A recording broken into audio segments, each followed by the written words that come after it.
Gendered Innovations, Harnessing the Power of Gender Analysis to Make New Discoveries. I'm Londa Schiebinger. What happens when you bring together 60 scientists, engineers, and gender experts in a series of international collaborative workshops? You get something radically new. That's what we did with Gendered Innovations. Thanks to support from the European Commission, the U.S. National Science Foundation, and Stanford University, Gendered Innovations brought together 60 natural scientists, engineers, and gender experts in a series of collaborative workshops that drew talent from across the U.S., Europe, and Canada. And now we've expanded to Asia. Today, I'd like to explore Gendered Innovations with you. The operative question is, how do we harness the creative power of sex and gender analysis to discover new things? Gendered Innovations provide the tools to integrate sex and gender analysis into research. But first, a bit of background. Governments and universities have taken 3 strategic approaches to gender equality over the past several decades. First, fix the numbers of women. This focuses on increasing women's participation in science. Second, fix the institutions promotes gender equality in careers through structural change in research organizations. And third, Fix the Knowledge, or Gendered Innovations, stimulates excellence in science and technology by integrating sex and gender analysis into research. Gendered Innovations focuses on this third strategic approach. It's the newest and hottest area and the most important for the future of science, engineering, and innovation. Data show that gender bias built into society and research institutions creates gender bias in science and technology. Gender bias in research is expensive in terms of lives and costs and limits scientific creativity, excellence, and benefits to society. For example, 10 drugs were recently withdrawn from the U.S. market because of life-threatening health effects. 8 of those posed greater threats for women. Not only did these drugs cost billions of dollars to develop, but when they fail, they cause death and human suffering. We simply can't afford to get it wrong. It's crucially important to identify gender bias in science and technology, but analysis can't stop there. We need to turn it around. We need to get it right from the beginning. We need to harness the creative power of gender analysis to discover new things. This is the goal of Gendered Innovations. This project develops state-of-the-art methods of sex and gender analysis and provides case studies to illustrate how gender analysis leads to innovative science and technology. Let me give you a few quick examples of gendered innovations from different areas of science and technology. These are just a few of the aha moments from our gendered innovation workshops. Our first example comes from cells and tissues and looks specifically at stem cell therapies. Let's go back to why 10 drugs were withdrawn from the market. These days, developing a drug costs billions of dollars. There are many reasons why drugs fail, and fail more often for women. One reason is that research is done in males, whether human, animal, or cells and tissues. This study was done in 2011 by some of our colleagues at Berkeley. It shows the sex of animals used in research. The blue shows that males are used more than female in all areas except reproduction. But what I'm interested in is the gray area where the sex of the animal is not recorded. This is research money wasted. You might as well throw it out the window. A similar study was done at Mayo Clinic, also in 2011. And look at the gray area. The sex of the cell is almost never reported. Again, this is research money wasted. Let's look at stem cells. And now I'm going to our website so you can begin to see how it works. We have case studies here, and I find stem cells under science. Why might the sex of the cell be relevant? Research shows that there are sex differences in the therapeutic capacity of stem cells. And here we see cells from muscle tissue, and we can see that the female cells are more generative or active than the male cells. Yet very few researchers consider the sex of the cell. Not considering the sex of the cell can lead to failed research. An international research team from Norway and Australia worked with stem cells in mice. They appropriately used male and female mice, already an excellent research design, but they used all female stem cells. This is an unconscious decision that does not reflect best scientific practice. The result was that all of their male mice died, and they didn't know why. They thought maybe the postdoc was to blame. Eventually, through a gendered innovations workshop in Norway, the team realized they should also consider the sex of the stem cells. They found that matching the donor and the recipient, or considering what that match would be, led to the best science. So here we see the sex of the donor and the sex of the recipient, and you have to consider all of the possible matches before ruling any out. They found that sex matching of donor and recipient yielded the best results, so male to male and female to female. But all combinations should be tested before being ruled out. And the research can't stop there. Other variables, such as stem cell type, are important, the disease being treated, the hormonal and environmental factors, all of these interact with sex to impact outcomes. Now, we have many methods. Our website has case studies in these buckets of topics, and then we have methods, and you need to look at the methods carefully. For this case study, analyzing sex is the important method. I won't go into that now, but you certainly can. Now let me move to my next example, which comes from engineering and specifically from computer science, and we're going to look at machine translation.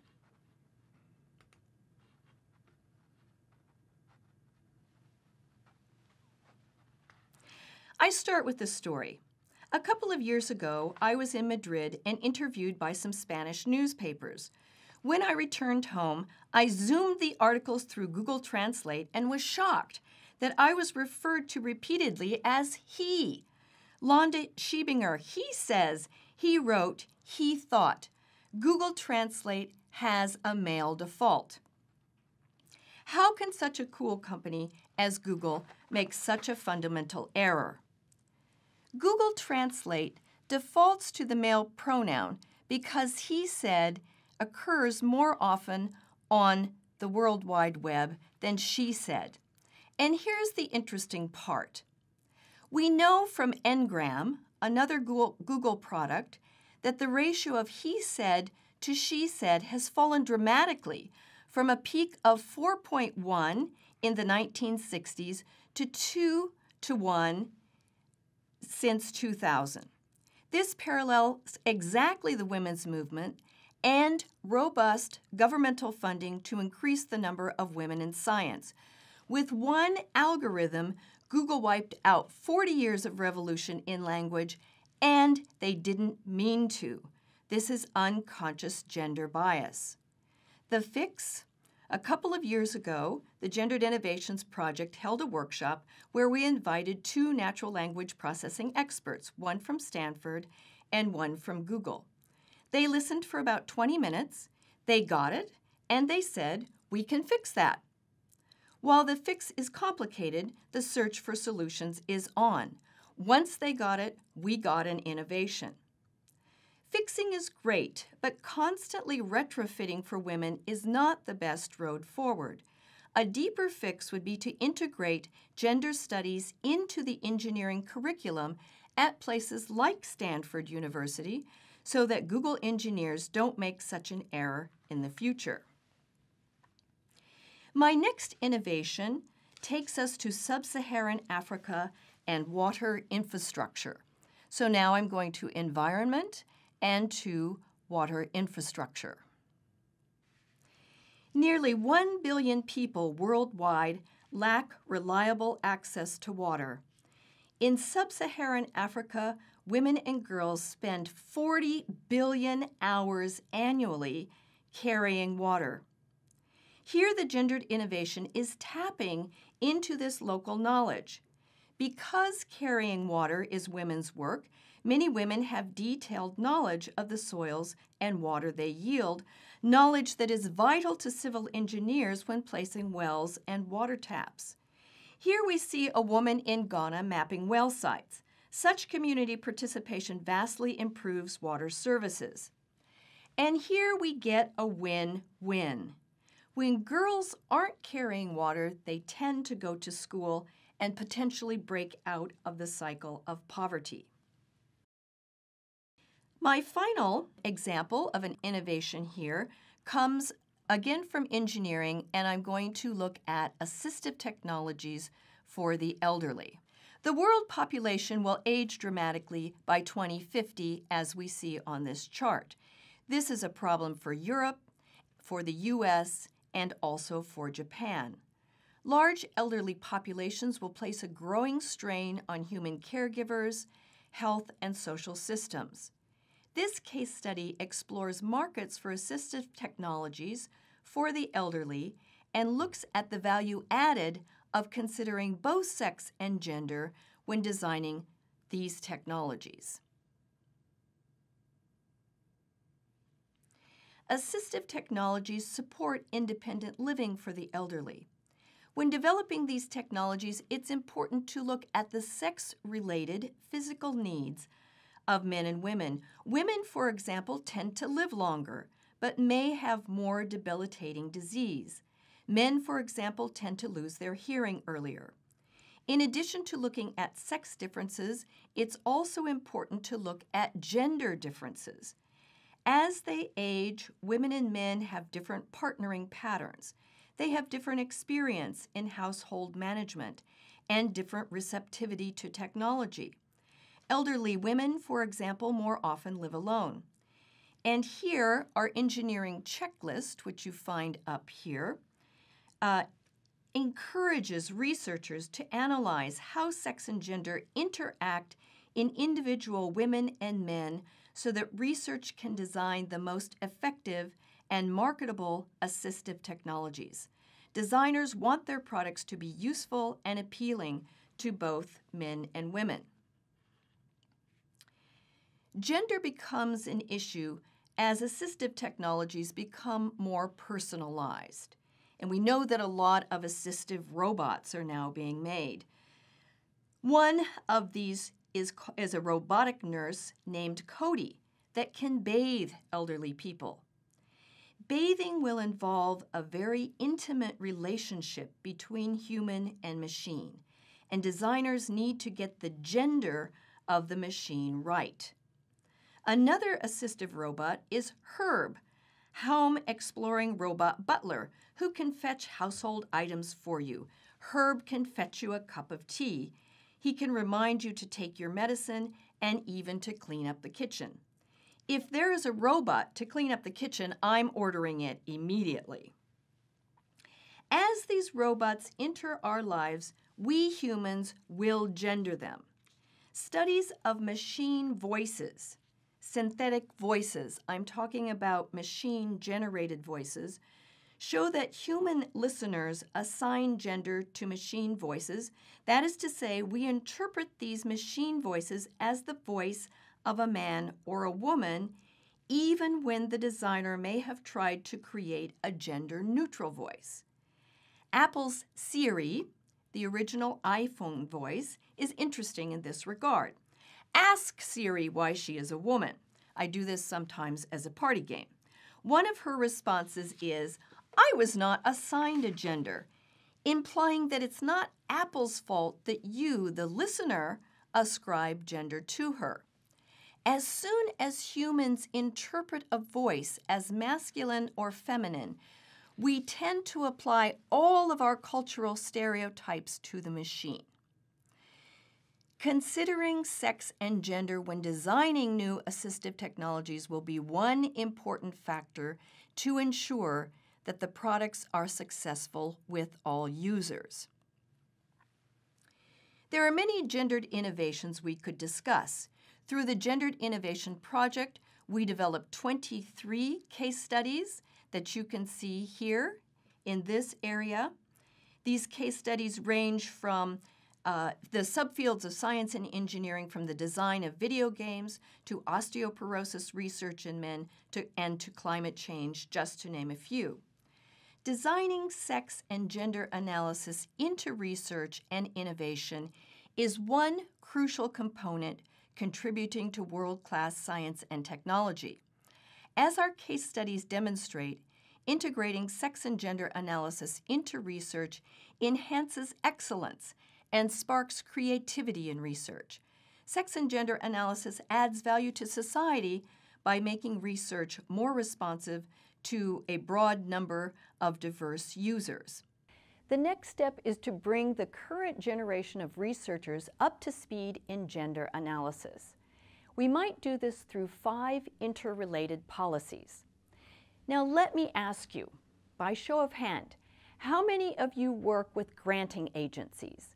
Granting agencies such as the NSF or NIH can ask applicants to explain how sex and gender analysis is relevant to their proposed research.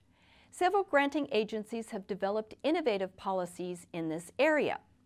For example, the European Commission has made this an important part of Horizon 2020, their next funding framework.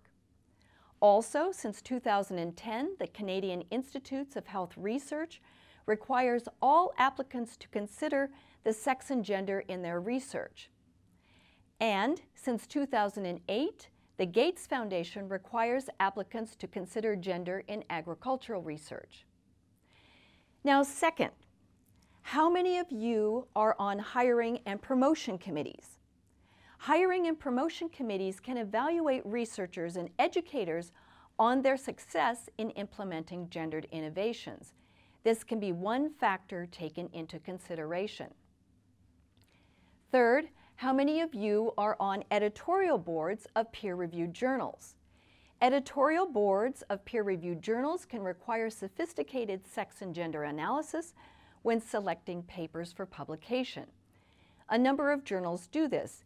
Nature, for example, has a limited policy. Fourth, how many of you work in industry? Industry can incorporate the smartest aspects of gender to open new markets and enable innovation in products, processes, services, or infrastructures. Products that meet the needs of complex and diverse user groups enhance global competitiveness and sustainability. And finally, how many of you are professors? How many of you teach? Professors from elementary school to high school and graduate school can integrate the results of gendered innovations into the curriculum. It's crucial to train the next generation. Innovation is what makes the world tick. As I hope I've begun to show, gendered innovation sparks creativity by offering new perspectives, posing new questions, and opening new areas to research. Can we afford to ignore such opportunities?